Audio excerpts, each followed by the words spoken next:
Hello guys, তো আমি চলে আসলাম আপনাদের মাঝে আবারও রান্নার ভিডিও নিয়ে। তো ওই যে তার জন্য দেখাচ্ছি থাই কই একদম তাজা তাজা, দেখেন নড়তেছে, সবগুলো মাছ কিন্তু তাজা হয়ে আছে। তো আজকে আমি আপনাদেরকে একটা রান্নার রেসিপি দেখাবো, থাই কই রান্না। তো ওই যে কই মাছগুলো কিন্তু আমি পরিষ্কার করে কেটে ধুয়ে নিয়েছি রান্না করার জন্য। এখন আমি এই মাছগুলোকে কীভাবে রান্না করব সেটা আপনাদেরকে দেখাবো। তার জন্য আমি এই যে বাড়িতে কিন্তু যে কয়টা পিস রান্না করব সেই কয়টা পিস কিন্তু নিয়ে নিচ্ছি, যেহেতু অনেকগুলো কই মাছ। তো আর এখানে আছে সজনে ডাঁটা। তো আমি আজকে থাই কই, সজনে ডাঁটা এবং আলু তিনটা জিনিস একসঙ্গে অ্যাড করে রান্না করব, সেটাই আপনাদেরকে দেখাবো।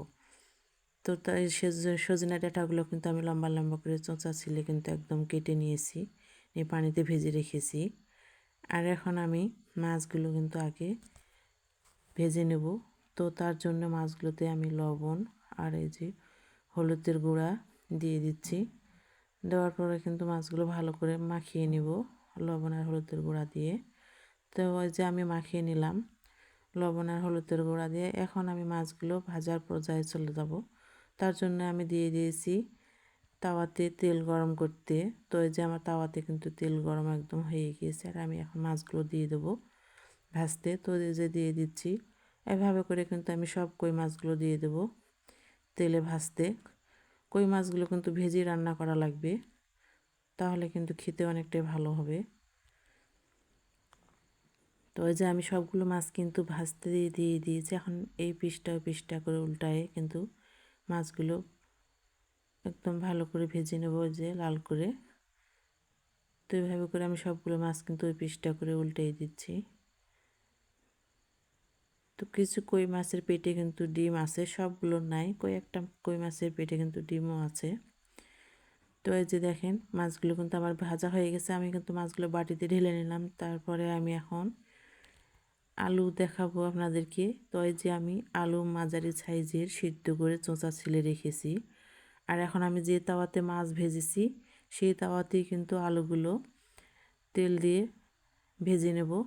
তো তার জন্য এই যে আমি তাওয়াতে কিন্তু তেল দেওয়ার পরে কিন্তু আলুগুলো ঢেলে দিলাম। আর আলুতে কিন্তু লবণ হলুদ দেওয়া আছে। আর এখন আমি আলুগুলো একটু নাড়াচাড়া করে ভালো করে কষায় ভেজে নেব। তার সঙ্গে দিয়ে দিলাম 3টা গোটা গোটা টমেটো। তো এই যে এখন আমি আলুগুলো টমেটোর সঙ্গে একসঙ্গে কষাই নিব। তো এই যে টমেটোগুলো কিন্তু এভাবে একটু চাপে দিয়ে কিন্তু আমি একটু গলে দিচ্ছি। তো এই যে দেখেন আমার টমেটোগুলো কিন্তু গলে দিয়ে আলুগুলো একদম কষানো হয়ে গেল। আর এখন আমি আলুগুলো নামিয়ে রেখে দিলাম তাওয়াতে। আর এখন আমি রান্না করব সজনে ডাঁটা। সজনে ডাঁটা তার জন্য কড়াইতে যে আমি দিয়ে দিলাম সজনে ডাঁটাগুলো। এই যে লবণ হলুদ দিয়ে আমি কিন্তু একটু ভাপায়ে সিদ্ধ করে নেব, তারপরে মূল রান্না করব 3টা জিনিস অ্যাড করে। তো এই যে সজনে ডাঁটাতে কিন্তু আমি লবণ আর হলুদের গুঁড়া, একটু সামান্য তেল, তার সঙ্গে যে একটু পানি দিয়ে ঢাকনা দিয়ে দিলাম সিদ্ধ করতে। তো এখন সজনে ডাঁটাগুলো সিদ্ধ করার অপেক্ষায় আছি। তো এই যে আমি ঢাকনা উঠে নিলাম। দেখেন সজনে ডাঁটাগুলো কিন্তু বেশ ভালোই সিদ্ধ হয়েছে। আর এখন আমি একটু এভাবে নাড়াচাড়া করে পানিগুলো কমাই ফেলছি সজনে ডাঁটা থেকে। তো যে পানিগুলো কিন্তু একদম শুকায় কমাই গেছে। আর আমি কিন্তু সজনে ডাঁটাগুলো নামিয়ে নিলাম। নেওয়ার পরে কিন্তু সজনে ডাঁটাগুলো কিন্তু একটা বাটিতে ঢেলে নিলাম। নিয়ে কিন্তু এখন আমি কড়াইয়ে উঠিয়ে দিলাম পেঁয়াজ বাটা তেলানির জন্য। তো এই যে দেখেন আমি এখন এই যে কড়াইয়ে তেল দিয়ে দিয়েছি, পেঁয়াজ বাটাও দিয়ে দিলাম তেলানি। এখন এভাবে বাটা পেঁয়াজগুলো লাল করে তেলানি করে নিলাম। এখন আমি মরিচের গুঁড়া দিয়ে দেব। তো লাল মরিচের গুঁড়া দিয়ে দিলাম, দিয়ে একটু নাড়াচাড়া করে পানি দিয়ে দেব। তার জন্যে আমি একটু পানি দিয়ে দিলাম। দেওয়ার পরে কিন্তু এখন আমি এই আলুগুলো কষিয়ে রেখেছি আর সজনে ডাঁটাগুলো সিদ্ধ করে রেখেছি সবগুলো কিন্তু এই যে আমি তেলানিতে কিন্তু ঢেলে দেবো। আগে আলুগুলো দিয়ে দিলাম, এখন আমি এই যে সজনে ডাঁটাগুলো দিয়ে দিলাম। দেওয়ার পরে কিন্তু এখন একটু নাড়াচাড়া করে কষিয়ে নিয়ে কিন্তু আমি পরিমাণ মতো ঝোল দিয়ে দিব। আমি যতটুকু পরিমাণ ঝোল রাখবো তরকারিতে ততটুকু পরিমাণে কিন্তু আমি পানির ঝোল দিয়ে দেব। তো এই যে আমি পানি দিয়ে দিচ্ছি, এভাবে করে আমি পরিমাণ মতো ঝোলটা দিয়ে দেব। তো এই যে এভাবে কিন্তু সজনা ডাঁটা আর আলু আর এই যে থাই কই রান্না করলে কিন্তু খেতে অনেকটাই ভালো লাগে। তো এই যে আমি মাছগুলোও কিন্তু দিয়ে দিলাম আলুর মধ্যে। দেওয়ার পরে কিন্তু আমি এখন তরকারিটা ভালোভাবে বলক তুলে নেওয়ার পরে কিন্তু চুলা থেকে নামিয়ে ফেলবো।